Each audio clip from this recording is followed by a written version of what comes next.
All right. Search tunnel flat completed. What we have got? Any information? No. So far, no.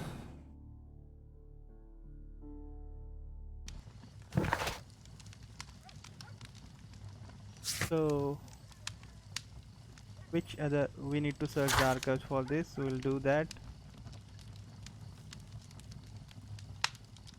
Investigate the crime scene and talk to witnesses. All right. Let's go back to the crime scene. Looks like we have missed someone.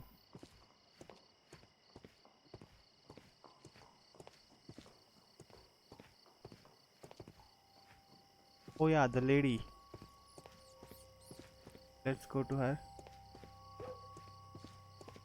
She might be...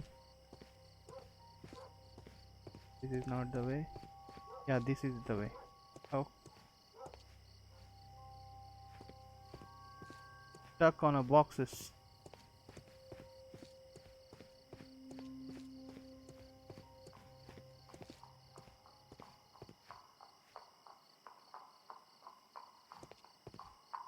Right, where is that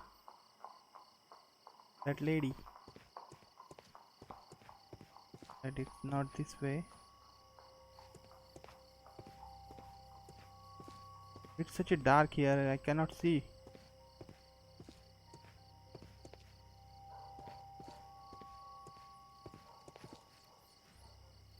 I'm always wondering what's on your mind, Holmes. A fairly long pole with a forked end. We need something there.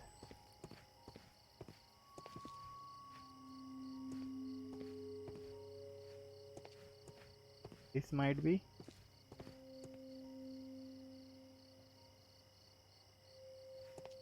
This is the way we came.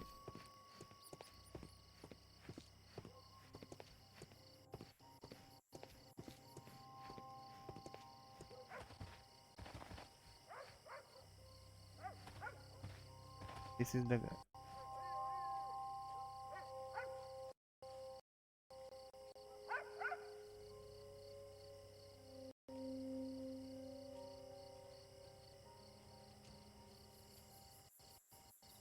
Mrs. Powell?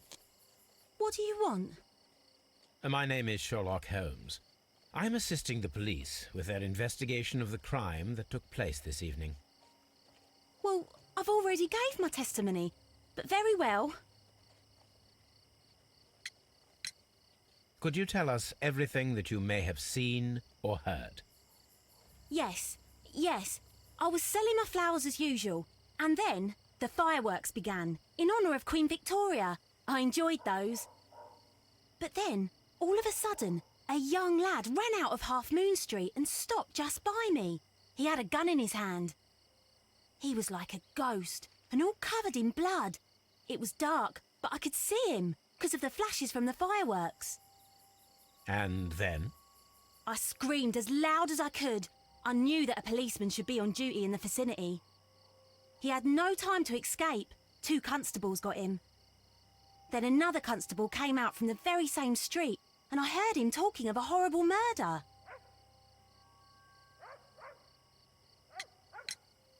Mrs. Powell, did you hear the gunshots? I'm not sure. You know, what with the fireworks? Did you see anyone else leaving Half Moon Street, prior to or at the time of the crime? No, sir, I did not. Even with all the fireworks, I was very attentive, as I'm always on the lookout for customers. My thanks to you, Mrs. Powell. Alright, so investigation at crime scene is concluded. Let's go to Scotland Yard. And then we'll go to the Baker Street. 346 minutes later. Mr. Holmes, whatever brings you here so late at night? I'm interested in the case of young Leighton Chapman. He was arrested earlier this evening and accused of a double murder. I beg your pardon? That case is quite clear to the police. Or are there any new facts that we don't know about? Who knows, Inspector? Look, you are free to investigate, of course, Mr. Holmes. Chapman was arrested with a revolver in his possession, which you can find in the evidence room. The suspect himself is in custody. Did you find anything else on his person? A few personal belongings. Nothing particular, Mr. Holmes. Thank you, Lestrade. Alright, so let's go first check his belongings, then we'll talk with him. That's the mark. Here it is. So this is the gun that Leighton was holding when he was caught by the police. It is a Webley revolver, a reliable weapon. It seems as though the shells were not removed from the cylinder. Right.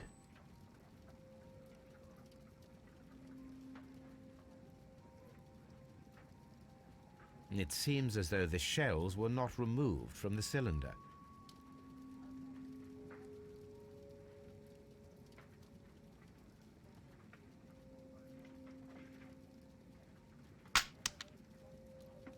Oh, yes. 2 out of the 6 shells have been fired. There were 2 shots.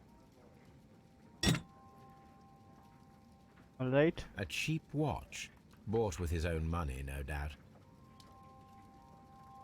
These cigarettes are filled with cheap tobacco. Nothing interesting.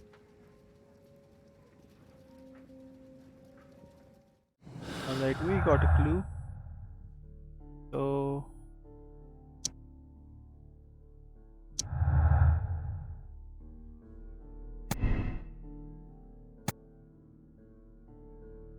Turner could hear the contrast between 2 fire shots as they were made from different points in the Harpoon Street, and Turner could hear the contrast between 2 fired shots as in fact 3 shots were made.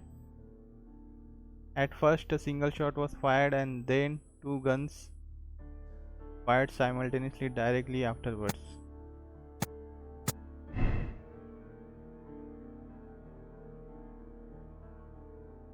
So we need to reenact this.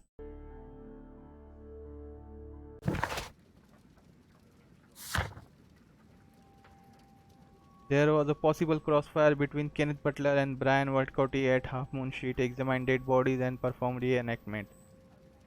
We'll do that. We'll do that.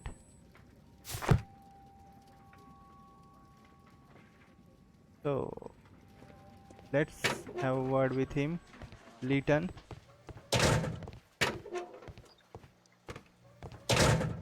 Please escort this suspect for interrogation. Good evening, Mr. Chapman. Who are you? I've got nothing to say. It's all a mistake. Calm down, Leighton. I have come here to help you. To find out if you truly are innocent, as your younger brother Wiggins has told me. My brother? You know him? Then that means you're... Sherlock Holmes. Oh, blimey. All right, Mr. Holmes. I'll tell you everything. Good. Tell me your account of what happened. I left my work, and I hurried up to see the fireworks in Whitechapel. I was late, so I decided to cut through Half Moon Street. I saw the first fireworks light up in the sky. I bumped into a constable on a corner before entering Half Moon. Then suddenly, what with all the firework flare, I saw 2 men. They were both lying flat in the middle of the street. I stopped where I was. I thought about turning back to the police, but as I was thinking of that, I saw a third person. He was leaning over the body that was furthest from me. The second I saw him, he raised his head and he stared at me.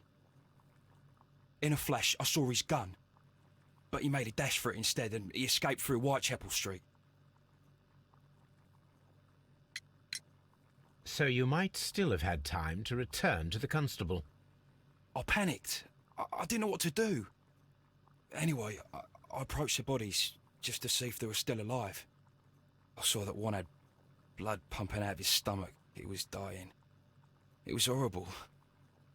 Second one was already dead. He had a hole in his head. He was holding a gun in his hand, though. I took it, and then I followed the third man. Interesting. Pray, continue. I turned a corner, and I saw the man standing in the middle of the street. He seemed to be in some sort of panic. And then, Mr. Holmes, something strange happened. I told the police and they laughed at what I said, but I swear to you, my words are true. I started running towards him. But then I was blinded by a flash.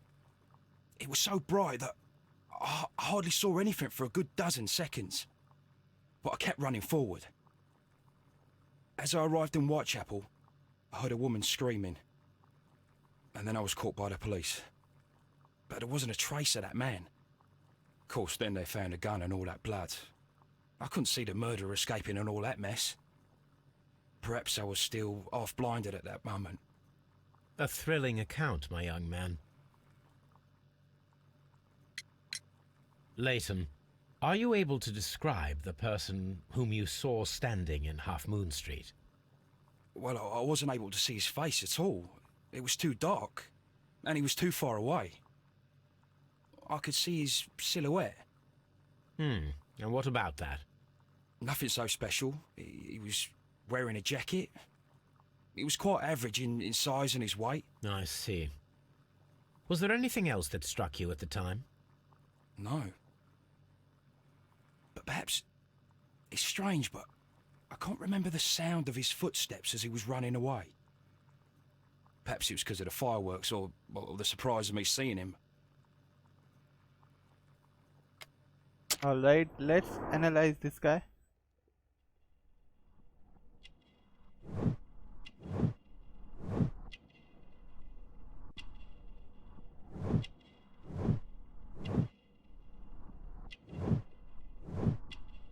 Fancy scarf.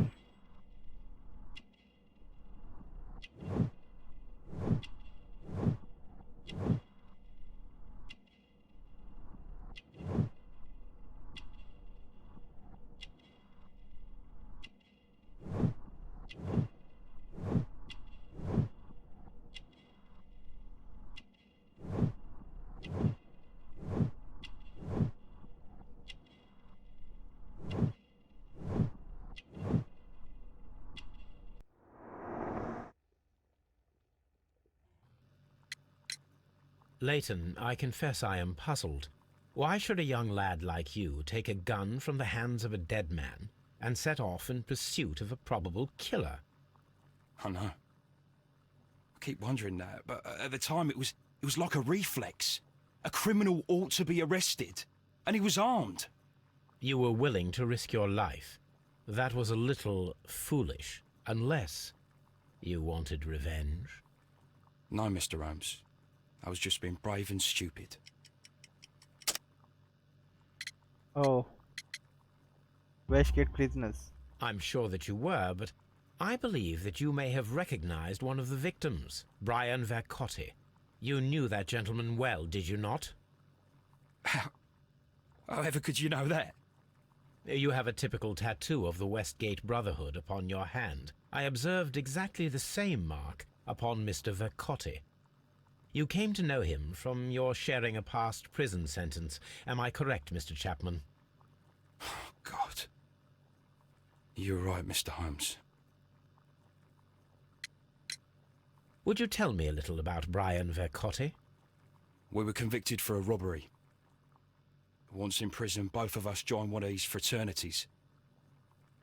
During that year, we tried to help each other out, you know? You were quite young then, I believe. Yes, Mr. Holmes, we were. We'd only stolen a pound of meat. After we were released, and when I saw what my little brother had become, I decided to work towards living an honest life. And Vercotti?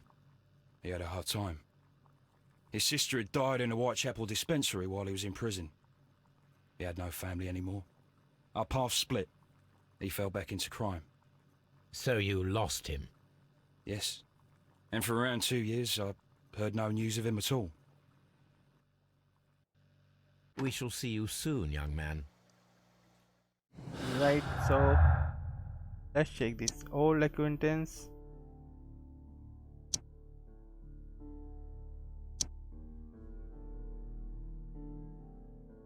No.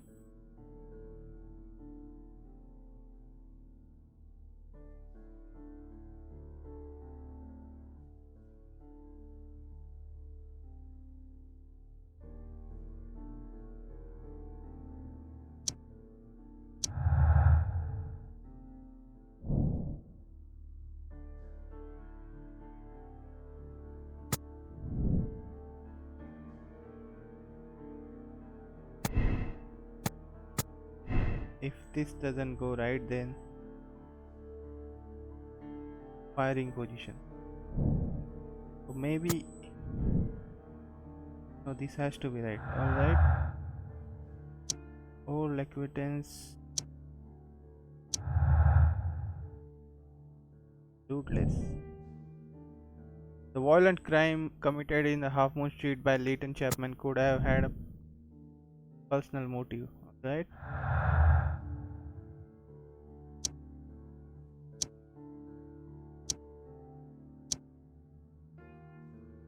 Alright.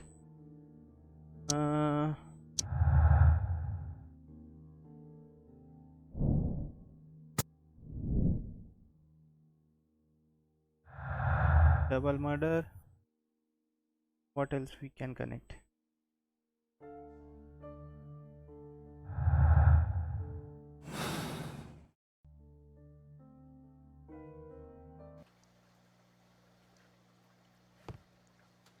Alright, now we need to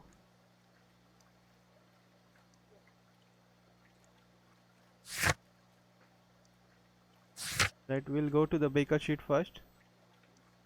So Chapman in his 20s and Wiggins' older brother, growing up on street, being a hot-headed lad, he committed crime which he served in the Westgate prison. Probably working somewhere here as an office clerk. Alright, let's go back to Baker Street. Thousands of tears later. Alright, so let's search archives. Alright,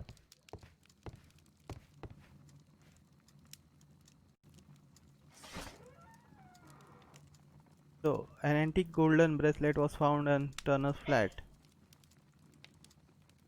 So antique bracelet.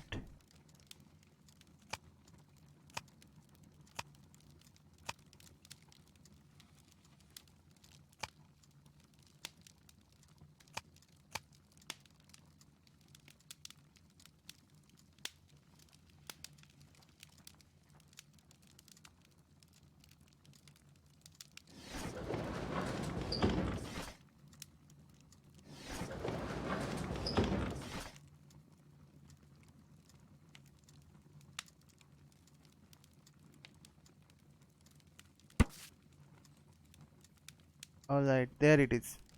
Here it is. I need to continue my research in my archives. Right?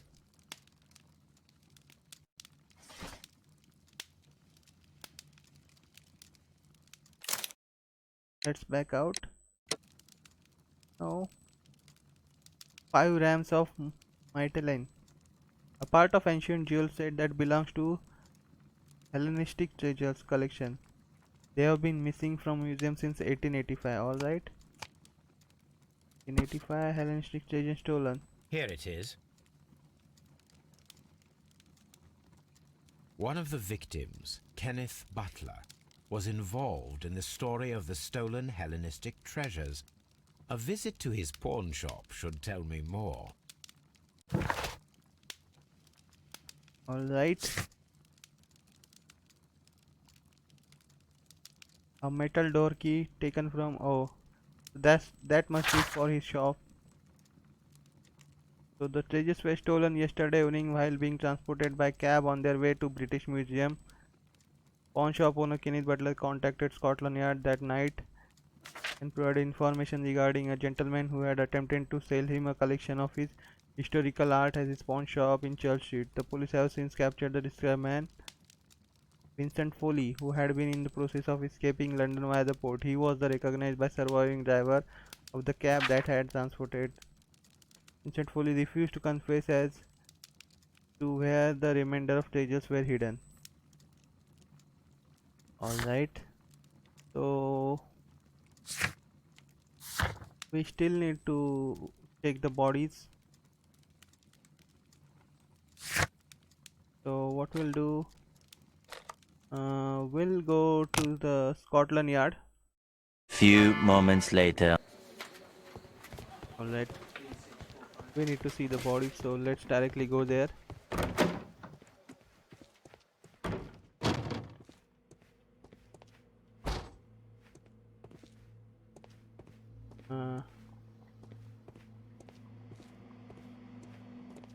Oh, I guess the bodies are not here.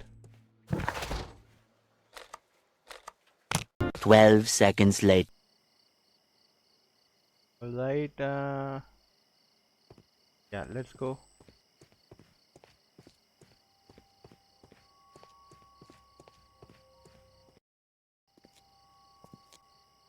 What's up with you, lad?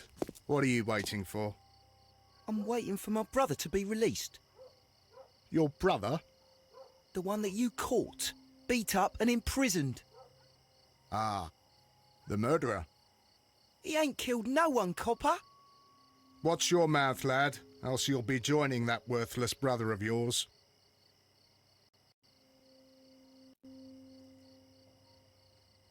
Oh.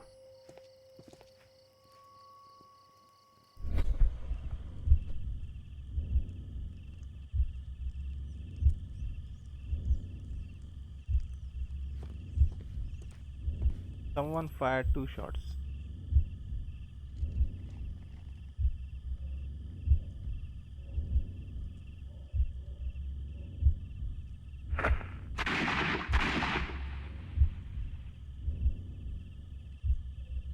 Oh.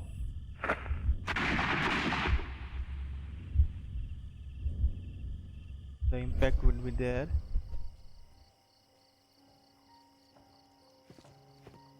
Can we check this place?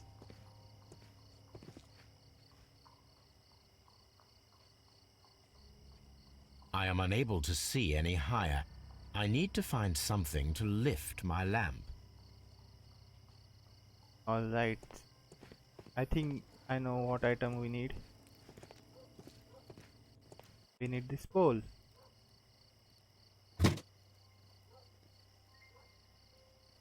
This should be useful.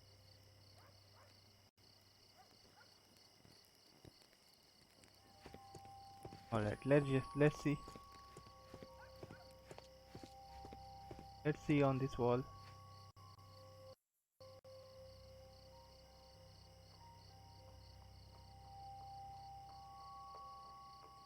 Nothing interesting here.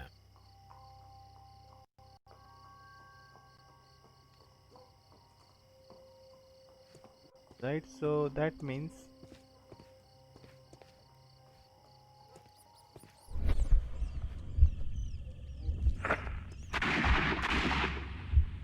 he shot 2 rounds.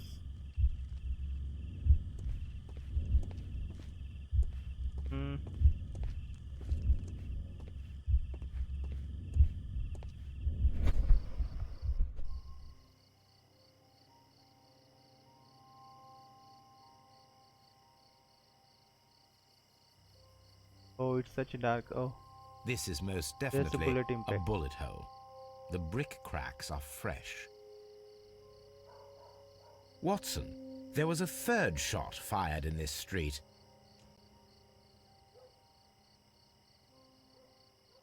Right.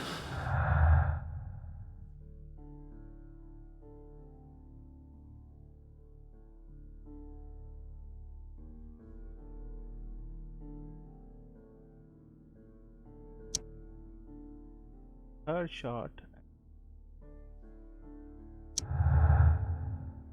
Yes, so Leighton was right.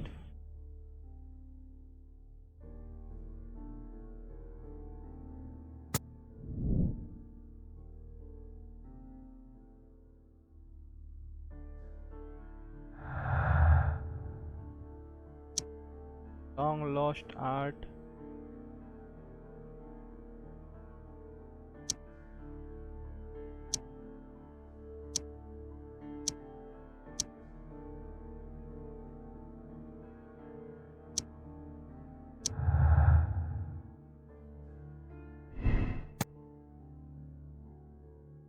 Kenneth Butler and Brian Walker both died of crossfire, with each of them holding a gun. One of the guns is now missing. Right.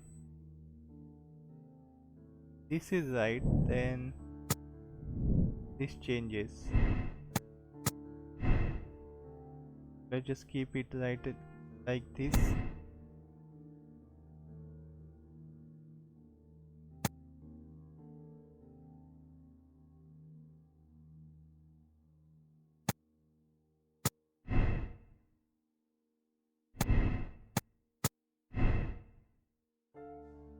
Right. What other clues we have?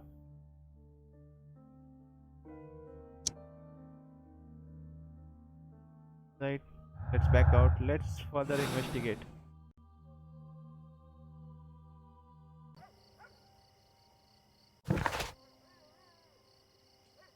So now talk to Constable Marrow and find out if he would have seen possible is someone hiding in the shadows of the moon street. Right, we'll do that. We have here, oh, Vincent Foley, who committed the infamous robbery of, was imprisoned 10 years ago. The treasures have remained undiscovered up to these days.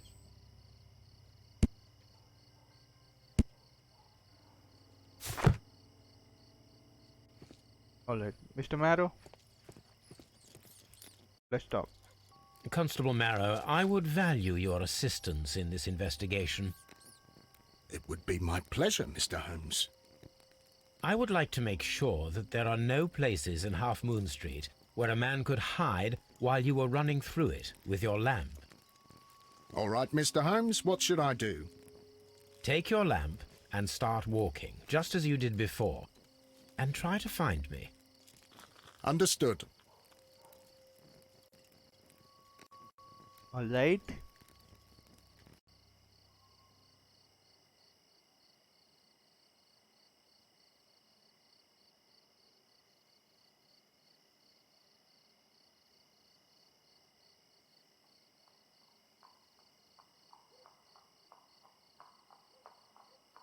Alright, here he is.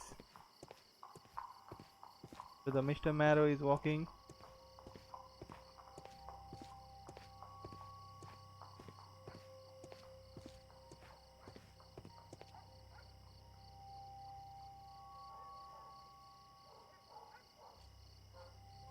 I can see you very well, Mr. Holmes.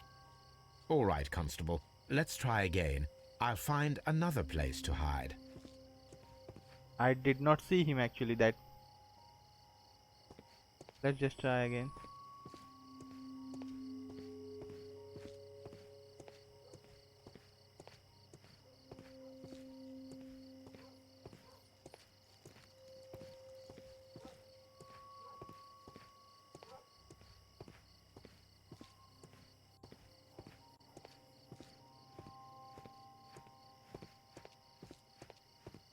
No, this is not how I walked at the time of the crime. I was more attentive.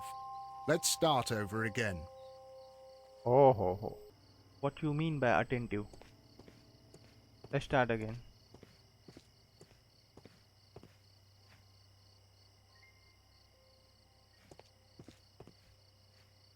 Here you are, Mr. Holmes. All right, Constable. Let's try again. I'll find another place to hide.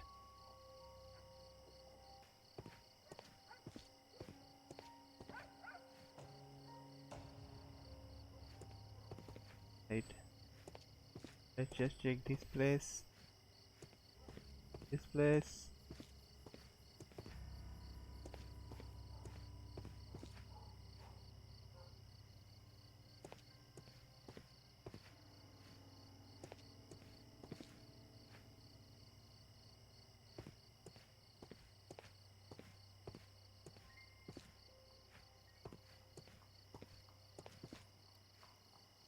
That you saw the window, right?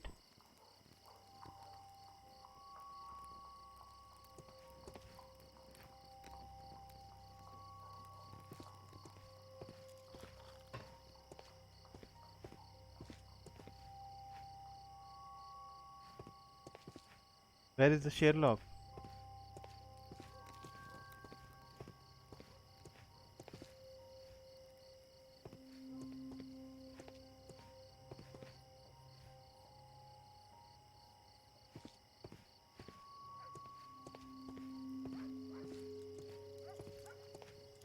Let's try this way.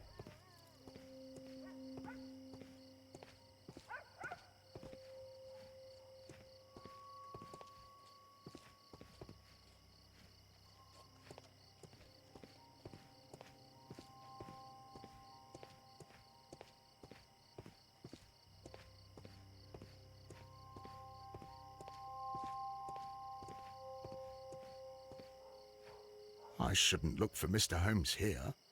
He's hiding in Half Moon Street. Where could be Sherlock? He's not here.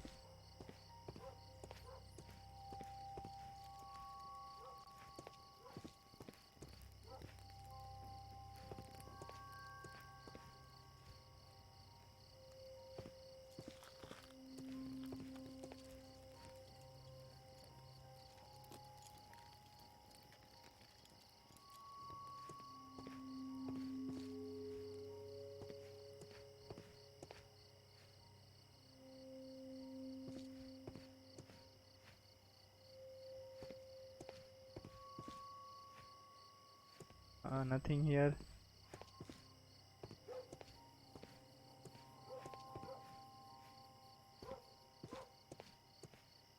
Nothing here also. Mr. Holmes, Oh, it there he wasn't is. difficult to find you at all. It is obvious now. No one could escape Constable Marrow's lamp while hiding in the street. Right, so that means corners inside.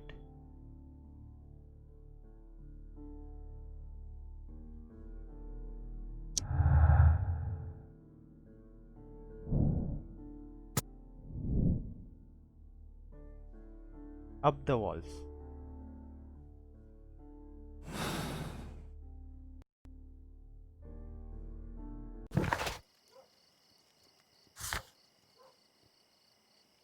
Find the flare gun to emulate the fireworks and tools for climbing the wall. Alright.